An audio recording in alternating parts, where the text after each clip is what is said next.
From your perspective, when do we get a definitive answer that it was indeed who claims to have done the attack? We really need technical indicators. That's what we're looking for here. And unfortunately, that could take weeks to months, depending on how the recovery process goes. It's ultimately the decision of the cybersecurity team that is working with Stryker to come out with that information. And that process typically does take weeks or even months. How much should industries, institutions, individuals be worrying about the Iranian threat right now?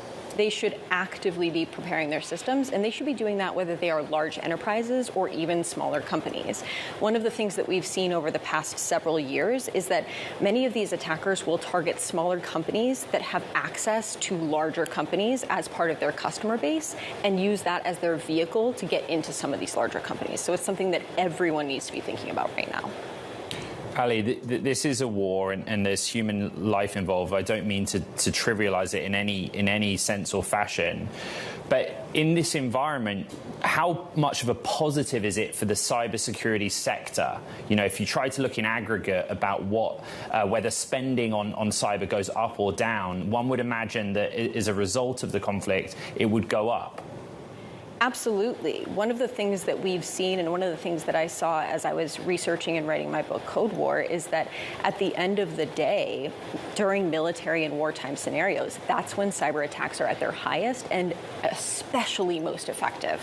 And so most organizations are going to be investing more in cybersecurity and should. And we had previously seen that there was a bit of a lull before this where they were limiting some of their investment in cybersecurity. I absolutely expect that to change and more investment to take place in the cybersecurity sector. We've looked very closely at how AI, particularly through a swarm of autonomous agents in the cybersecurity context, is changing the field. Did you see evidence in researching for your book that the threat actors also are very focused on using AI and AI's capabilities in their attacks, not just on the defense side? This has been such an evolving situation, as with most things related to AI. But yes, we are seeing that attackers, especially nation-state attackers, are using AI in very effective ways in their cyber operations, especially offensively. So they're trying to automate as many aspects of the attack as possible, which is going to make it much more difficult to understand exactly who is targeting you, why they're targeting you, and to prevent these types of attacks in the future.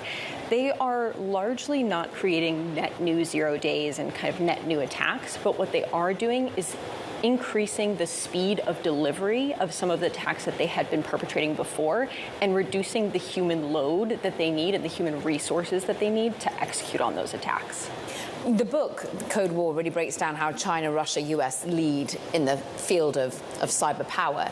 But when you're looking at a country like Iran, how much are they a threat at this particular moment? I think many would have initially, at the onset of this conflict, were surprised that they didn't do more on that particular event.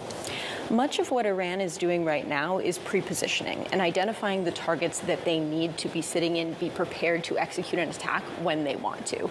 One of the things that I found in Code War is that much of the attacks that take place are coordinated with other military operations, whether that's missile strikes or other activity. So, of course, they're doing espionage operations on a regular basis to get access to companies or to government organizations that could give them more information. But when it comes to wiper attacks, like we've seen with Stryker, ultimately they want to time those with more strikes, with more effective military operations to get the maximum impact possible. And the focus of in Iran, is it just to get in anywhere where there is a vulnerability? Was there a reason that Stryker in particular is a medically focused business that had relationships with Israel was what many had anticipated was the reason, but is there any rhyme or reason as to when they get in and why?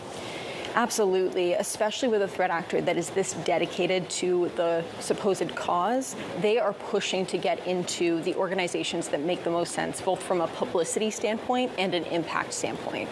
So the fact that Stryker had contracts, large contracts with the U.S. military, the fact that they had a presence in Israel through an acquisition in 2019, and of course that they're a U.S. publicly traded large company, all factored into why they were the perfect target in this situation.